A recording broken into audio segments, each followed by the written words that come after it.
asalaamaaleykum wa rahmatullah mbokk téléspectateurs yi ñu ngi leen di nuyu di leen ziar di leen dalal tey ji nag ñu bëgg waxtaanee ak tawat joo xam ni li muy faagaagal ak li muy def ci ay musiba ñëpp xam nañ ko te yàgg nañ dundoog moom mu ñu di ko wax sibiru nag ay at a ngi nii ku ne xam na ni ravage yi muy def ci ñi nga xam ni dañuy am doomu jàngoro bi ak ñi nga xam ni itamit paj gi dana demee noo xam ni danañ ci ñàkk seen bakkan ngir waxtaanee tomb yooyu yëpp nag ñu ngi dalal fii tey suñu plateau docteur Doudou Sène di coordonnateur programme national de lutte contre le paludisme docteur ñu ngi lay nuyu di la ziar di la dalal. bisimilah rahmaani rahim di am mbégte encore di ñëw fii ci télévision Al Mouridiyyah bi nga xam ne tey am nañu partenariat ak ñoom pour mën a ensemble xeex li nga xam ne mooy sibiru fii ci Sénégal.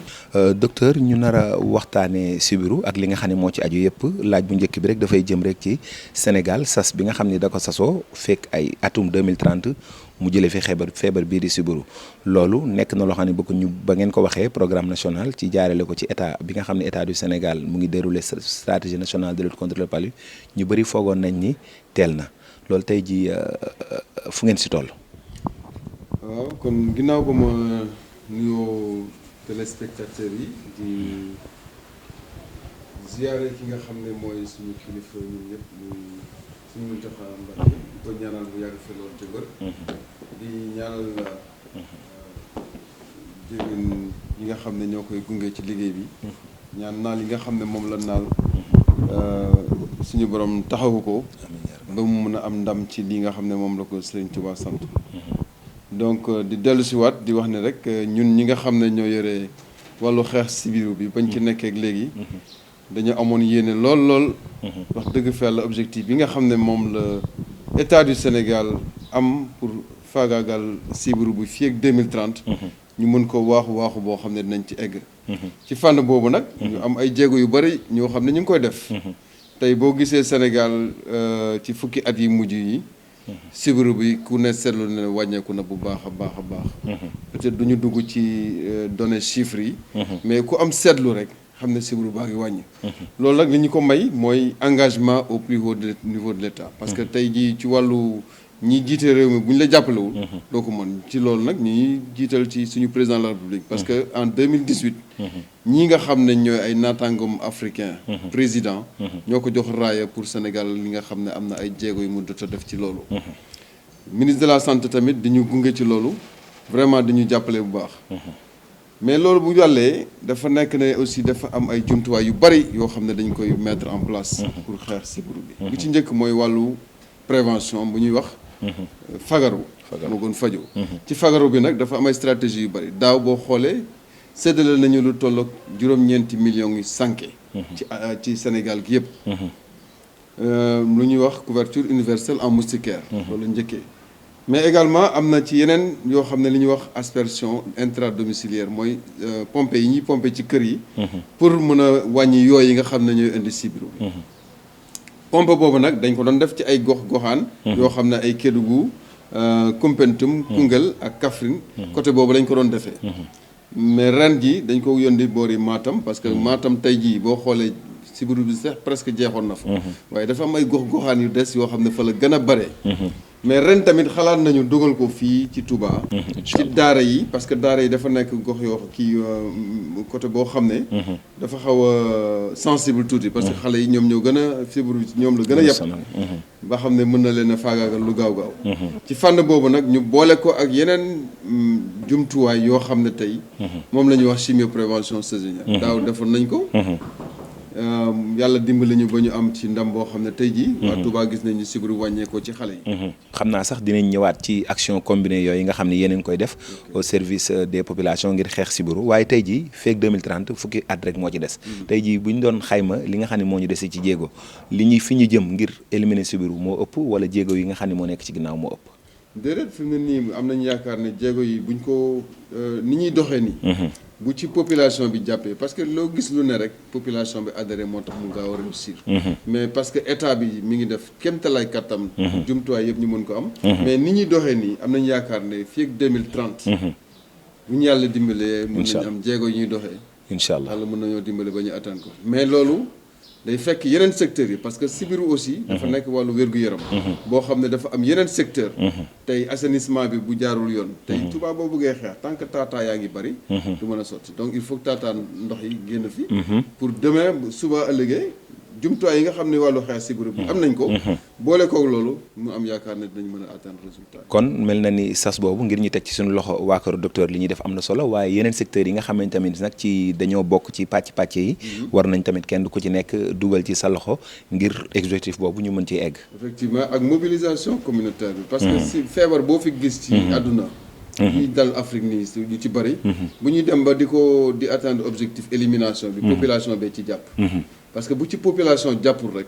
li ñu bëgg souvent duñ ko mën a am parce que tey jii bu ñu leen tëddal ci sànq nga bañ a tëdd ci sànq yàlla day jafe pour ñu mën a am résultat yi incha allah xam naa fekk 2030 soriwul bu ko defee dinañ ci ànd kem ñi nga xam ne ñoo ci war a liggéey yëpp kenn ku ñu dugal sa loxo ngir Sénégal bokk ci réew yi nga xam ne fi léegi 2030 sibiru dañ koy fàttali docteur at mi yëpp nag da ngeen di xeex sibiru programme national lutte contre le palu ci kilifteefu ministère de la santé et de l'action sociale waaye ñu gis ni nawet nag mooy ba waxtu wi nga xam ne ci la xeex bi gën a fësee nawetu ren bi nag tombeek nag contexte boo xam ne ci wàllu wér-gu-yaram dafa particulier muy li ñuy wax coronavirus tey jii naka ngeen di duggee ci xeexu sibiru te fekkoon fi xeex boo xam ni effort national la laaj muy coronavirus. waaw effectivement ci fànn boobu balaa ma ci sori dama bëggoon tamit féliciter suñu autorités yi. parce que jël nañu ay mesures yoo xam ne tey jii. peut-être loolu ñu dimbale ba corona bi eggagul ci benn niveau bi mu war a egg. muy président de la république ci dogal yi mu jël. tëj dëkk bi tëj aéroport bi def couvre-feu. mais également ministre de la santé Abdoulaye Diouf Sarr mais également agent de santé yi nga xam ne ñoo nekk ci réew mi yëpp. parce que tey jii ku leen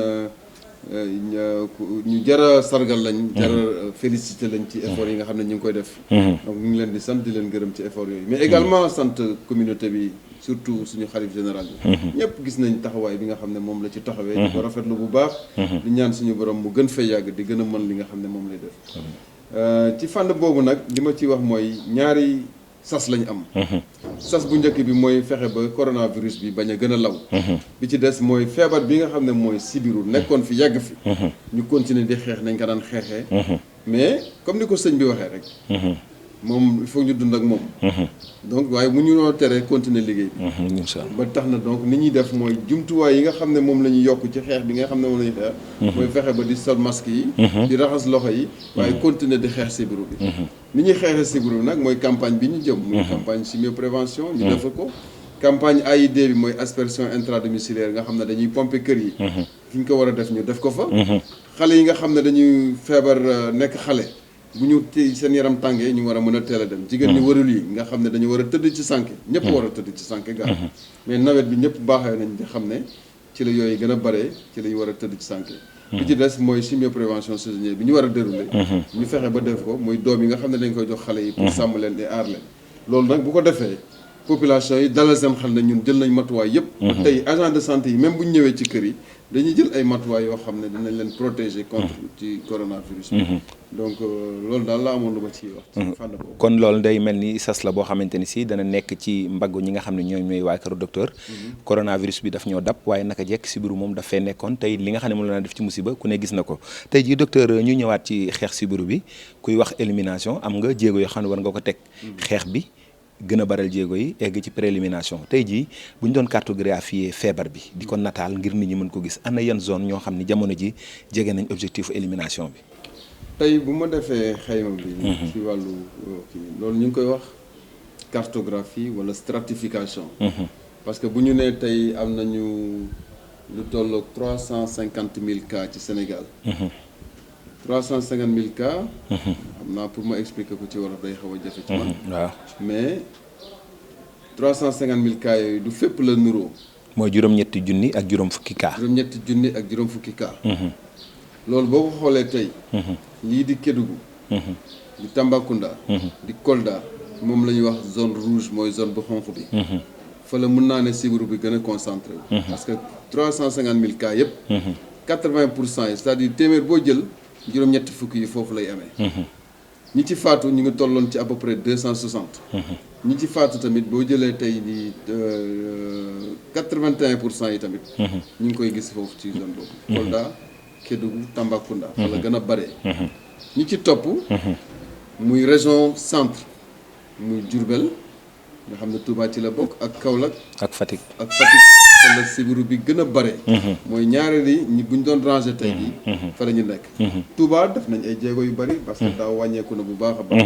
li ci des mooy bët gànnaaru Sénégal. boo xoolee ne tey sibiru bi wàññeeku na bu baax ba ñu wax ne ñun dañuy dem li ñuy wax pré-élimination. incha allah mooy junni boo gis tey jii. benn rek moo ci def sibiru. donc ci foofu lañ toll. te xam naa ne carte bi di ngeen ci jot. incha allah comme ça ngeen mën a gis ni mu bindoo. bu xonq bi. mooy ñi nga xam ne ils sont entre 15 et 25 pour 1000. ci ñi am sibiru. boo demee jaune bi mooy ñi nga xam ne dañuy téeméer booy jël fukk ba fukk ak juróom ñoo koy am. verte bi mooy boo jëlee junni nit tey ji lu moins de benn ba juróomi nit ñooy am sibiru. ban diwaan moo nekk ci verte bi jamono ji. verte bi boo xoolee Louga la. Matam Ndar. ak Dakar Thiès ñu ngi commencé di wàññeeku bu baax a baax. mais jaune bi tey ji Touba Kaolack. Diourbel Fatick ñoom ñoo ci nekk ak Kaffrine. xonq bi moom mooy Kolda Kédougou Tamba. Sédhiou ak Ziguinchor sax ci zone bi lañ bokk. ci zone bi lañ bokk waaw donc pour dire que rek. yàlla mu ngi def ñuy continuer di am ay ndam yu bëree bëri ci liggéey bi waaye des na. te des boobu nag jàpp ci rek. ba yàlla dimbali ñu. mën a atteindre résultat yi. mbokk téléspectateurs yi ma leen fàttali tey jii ñu ngi dagal docteur Doudou Sène coordonnateur national lutte contre le palu mooy kuréel gi nga xam ne moom mooy xeex sibiru ñuy waxtaanee sibiru ak jeexit yi nga xam ne am na ko ci askan wi fépp nag ci biir réew mi te tey jii docteur ñuy gis ni xeex bi saa su ne dañuy gis ni am na lu ci yokk bu njëkk dañ daan xaar nit ki fi sibiru ñu xaar ko ci poste de santé wala centre de santé bi léeg-léeg sibiru bi mu dépassé am cap bu mu dépassé ngeen tegaat beneen jéego mais li ñu gis ni saa su ne stratégie ñu ngi ñëw des fois ñu wax chimio prévention paludisme saisonnier yi des fois ñu wax aspersion intra domiciliaire des fois ñu wax ay sànke yu ñuy maye gratuitement lan moo waral action yu combiné yooyu sibiru bi dafa mel ni daf leen jaaxal. jaaxal nañu waaye am na luñ ci comprendre. parce que mën naa ne comme guerre la. guerre xam nga nu ñu ko xëcc ci wolof. xare la. xare la. ak benn noon boo xam ne xam nañu. nan lay ñëwee ci nit ki. parce que day faagaagal luy faagaagal nit nag di ko rey. dafa laaj saa su ne ngay xalaat. nan laa ko war a mën a fexe ba du faagaagal suma population. tey sibiru li koy indi mooy benn doomu jàngoro bu ñu mu jëm. waaye moom balaa muy dem ci nit ki dafa am yoo bu koy jëlee ci nit. yóbbu ko ci nit. xam nga loolu boo ko xamee ci loolu. da ngay xool nan la demee te yoo boobu mi ngi dund fa ndox di nekk. ndox moo xam ne ndox mu sell lay nekk souvent bu tawee ba pare ndox mu leer lay nekk. loolu boo ko xamee yow donc da ngay xalaat saa su ne. nan lay fexe ba yoo bi bañ laa matt. wala bu la mattee nan la ñuy fexe ba dum la rey. ñaari fànn yooyu. muy donc fagaru.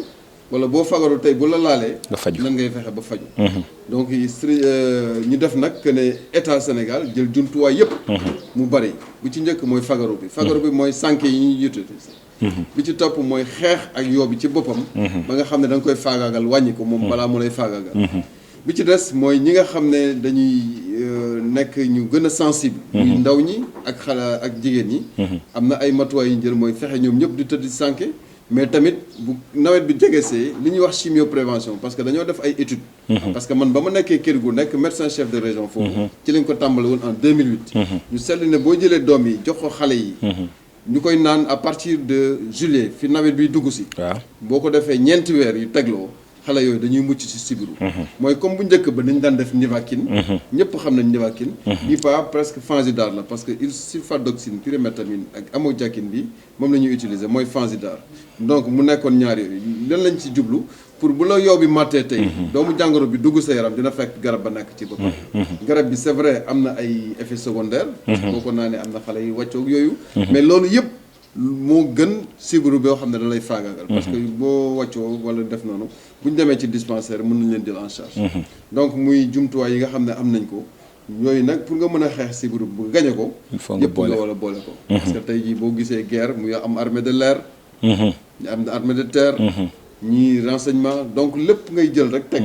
pour que yow bi nu mu taxawee rek. nga mën a xam fan nga koy jaaree ba mën koo faagaagal. sànq ba ñuy waxtaanee ci feebar bi nuñ koy nataalee ba cartographie ku nekk mën a xam gis nañ ni région yi nga xam ne dañoo nekk ci centre mooy diwaan yi nga xam ne ñoo ci digg dëkk bi ñoom tamit am na jéego yu ñu war a def ci diwaan yooyu nag Touba ci la bokk daaw ñu gisoon ni ba ngeen fii ñëw li ñuy wax charge de mobilité bi eggoon na ci ab junni boo jël fukki nit ak juróom kon jamono jooju feebar bi mu ngi fi woon waaye ñu gis ba ngeen introduire xeetu pajen gi ñuy wax CPS am na ay jéego yoo xam ne andi na ko ren ba xam da ngeen ko nar a andiwaat ak nan la nar a nekkaate. waaw comme ni nga ko waxee rek parce que Touba dafa bokkoon ci zone rouge bi. mooy téeméer booy jël am na fukk ak juróom. mais bañ defee suñu intervention yi moom dugg na ci zone jaune bi. mooy tey jii boo jëlee téeméer bu nekk mën nañ ne fukk wala moins de fukk ñooy am sibiru. loolu nag li ko waral mooy. jumtuwaay yi nga xam ne ñu ngi koy indi saa su ne pour fexe ba wàññi sibiru bi foofu. tey daaw dugaloon na ay sànke. jox nañ ko ci daara yi jox nañ ko ci dispensaire yi ren. daaw ñu introduire li ñuy wax chimio prévention saisonnière du paludisme pour fexe ba aar xale yi loolu moo ñu jox tey résultats yi nga xam ne am nañ ko ren ñu xalaat tamit dugalaat li nga xam ne mooy aspersion intradomiciliaire parce que boo wàññiwul yooyu tey ji yooyu dañuy continuer di matt xale yi aspersion intradomiciliaire mooy pompe bi nga xam ne dañ koy pompe kër gi laataa yooyu di fa nekk laalaa yooyu di fa dugg parce que boo ko xasee ba pompe day couvrir kër gi pendant juróom-benn weer pratiquement mun naa ne yow dootu fa xandati mais loolu pour le moment comme dafa nekk intervention bu diis bu mag a mag ci daara yi rek lañ ko bëgg a féetale en attendant fii ci Touba ñu ngi koy def côté Matam ñu ngi koy def côté Kédougou pour wàññi li seen charge de kii yi nga xam ne mooy yoo bi donc stratégie yooyu yëpp lañ jël mais li ci gën a am solo parce que stratégie boo koy def te population bi nanguwuñ ko tamit day jafe tey boo gisee Touba lu tax sibiru bu bari fi taataa ndox yi daf fi bari mu benn bi ci des kër goo gis dafay am mbalka boobu nag fa la yooyu di faral di juddoo di màggee mooy baaj yi nga xam ne dañ koy duy pour bu ndox manqué soit dañ koy tëj wala ñu xool nan lañ koy traité ba nga xam ne yow du fa màggee parce que yow boobu bu màggee ci biir kër gi ci lay jógee foofu matt nit ñi indi leen sibiru bi donc il faut que ñoom tamit ñu xamee ko noonu pour ñu mën a jàppale ci liggéey bi nga xam ne moom la ñuy am yaakaar ne bu ci population bi jàppee rek sëñ bi jox ñu ci ndigal rek yàlla mën nañoo dimbali ba nga xam ne tey sibiru bi mën na wàññeeku bu baax a baax a baax bu ñuy éliminer paludisme Touba bokk ci sites yi nga xam ne dañ koy éliminer. kon ren jàpp nañu CPS bi dina ñëwaat mooy campagne bi nga xam ni daaw defoon nañ ko mu soxaloon 40 000 xale yoo xam ne ñoo nekk ci 20 postes de santé yi nga xam ni ñoom ñoo nekk fii ci dëkk bi kon ren dina ñëwaat waaye ba xam day wéy di soxalaat xale yi mu soxaloon ba tey wala am na leneen lu ñu ci dolli. déedéet même cible bi la. xale yi nga xam ne dañu am ñetti weer. ba am fukki at. ci ñooñu lañ koy jubal. ñooñu la ñu war a fas yéene jox garab yi pour taxawu leen ci cible mais tamit di ñaan ñuy jëfandikoo sànke yi. jël garab boobu taxul nga bañ a jël sànke yi. boo jëlee sànke yi mais sa yaram bu tàngee tamit nga dem seeti nga dem dispensaire. am nañ yeneen stratégie yu ñuy wax pekadom. am nañu pekad daara. ci biir daara ji dañuy jël xale boo xam ne tey jii formé ko. moom mu xam nan la ñuy defee test bi. parce que jàng moom ku jàng daara ba pare souvent yenn saa yi sax yaa ëpp xel ñi nga xam ne. mooy test yi ñuy wax test de diagnostic rapide nga xam ne day am dispensateur de soins à la daara. ci daara bi. daara boo gis ni ñu bëri am na tey ay dispensateur de soins. am na ay genre infirmier yu ñu formé rek. mais ñoom sibiru kese lañ leen di laaj ñu wut. parce que bu ñu defee test bi ñoom dinañ xam ndax kii am na sibiru wala amul sibiru bu amee sibiru ñu jox ko doomu garab yi pour mu mën leen a traité bokk na ci stratégie yi nga xam ne tamit fàtte woon naa ko expliqué ñu ngi koy def pour vraiment sibiru bi jóge fi une bonne fois pour tout. waaw ñu gis ni comme ni ñu koy seetloo jamono ji rek màggal gi dina gën a jege ci nawet bi daaw daanaka xaw na ko dugg te xam naa tamit dina nekk cycle boo xam ni ay at yu bëri dina ñëw foofu tamit dina ngeen soxlawaat déployer yeneen action pour bu dee sax xale yi nekk Touba ñu aar leen ak ñi nga xam tamit dañuy màggal si. effectivement ñiy màggal si parce que Touba période boobu boo xoolee population bi mën na yokk ba plus de 3 millions 5 millions de personnes. loolu yëpp te li ci garaaw mooy. ñi nga xam ne mooy fa sibiru bu gën a bëre ñoom dañuy màggal si. donc ce qui fait que ñoom bu ñu ñëwee mën nañu indaale doomu jàngoro bi bàyyiwaat ko Touba. ba tax na Touba donc pour nga xeex sibiru day jafe. ba tax na ñun saa su ne dañuy jël ay matuwaay. donc sànke yi. pour que kër yëpp am sànke. même ñi nga xam ne dañoo ñëw pour gane si bu ñu nekkee ci mbedd mi la ñuy tëdd am na ay jumtuwaay yoo xam ne mën nañu takk ay sànk ci mbedd mi loolu yëpp ak district bi ak médecin chef de région bi dañ ciy waxtaan pour bu loolu jotee dañuy yokk sànk yi nga xam ne ñu ngi leen koy jox pour mën a aar pèlerins yi nga xam ne dañuy ñëw mais continuer tamit di sensibiliser grâce également ci jàppale bi nga xam ne waa chaîne de télévision Al Mouridiyyah mi ñu koy jàppale parce que communication dafa baax nit ñi comprendre lan moo tax ñuy def lii wala ñuy def lale lépp pour aar population bi la. Docteur mel na ni li ñu cërale woon ci waxtu mu ngi bëgg a jeex dañ lay bàyyi rek ak kàddu gu mujj gi jëm rek ci xeex sibiru ba tey. waaw li jëm foofu nag peut-être ay kàddu cant la. cant ñi kilifa yi nga xam ne ñoo ñu dénk liggéey bi. muy président de la république mais également Abdoulaye Diouf Sarr. di wax ne ñoom seen yéene mooy fexe ba sibiru jóge fi. mais dafa tombé tey jii ci ren ji mu tombé ak feebar bi ñuy wax coronavirus. mais bu ñu deful nànk bi xewoon Guinée xewoon Mali. xewoon Sierra Leone. ci jamono Ebola daf fiy amaat parce que jamono Ebola dañoo seetlu ne sibiru bi li mu faagaagal ci doomu aadama dafa bari te Ebola ak corona dañoo xaw a niroo. ba tax na dañuy ñaan population bi ñëpp ñu gën a fagaru pour que sibiru bi bañ a gën a bari. parce que def nañu ay jéego yu bari. di ñaan rek mobilisation bi nga xam ne tey suñu kilifa def na ko tey ci wàllu xeex corona bi. muy sëñ Mountakha ñu koy ñaan loolu la ñuy xaar ci kilifa yi mobilisation boo xam ne dañuy jàppale askan bi pour ñu mën a mucc ci yenn feebar yi. donc ñu leen sant di leen gërëm di vraiment di sant waa télévision Al Mouridiyyah ak téléspectateurs yi ñu doon suivre ñoom ñëpp quoi. mbokk téléspectateurs yi loolu moo nekkoon waxtaan bi nga xam ni seqoon nañ ko ak ki nga xam ni moom mooy coordonnateur national programme lutte contre le palu muy docteur Doudou Sène ñu doon waxtaanee ci sibiru bi ak tomb yi nga xam ni moo laaleeg moom faagaagal li muy faagaagal askan wi ak yitte yi nga xamante tamit def nañ ko di leen wax ni ren tamit ngeen xaaraat PNLP fii ci Touba jeexitu mois de juillet dinañ ñëw xeetu pajin goo nga xam ne dugaloon nañ ko fi daaw ba mu defoon ay résultats ñu koy wax CPS dina ñëwaat ci diirub ñetti weer te saa bu ñëwee rek weer mooy dox digganteem ak beneen passage bi passage bu ne i tamit ñetti fan lay doon di leen wax jàmm ak jàmm woy leen di topp programme Al Mouridiyyah li ci kanam mooy dàq incha allahu rabbi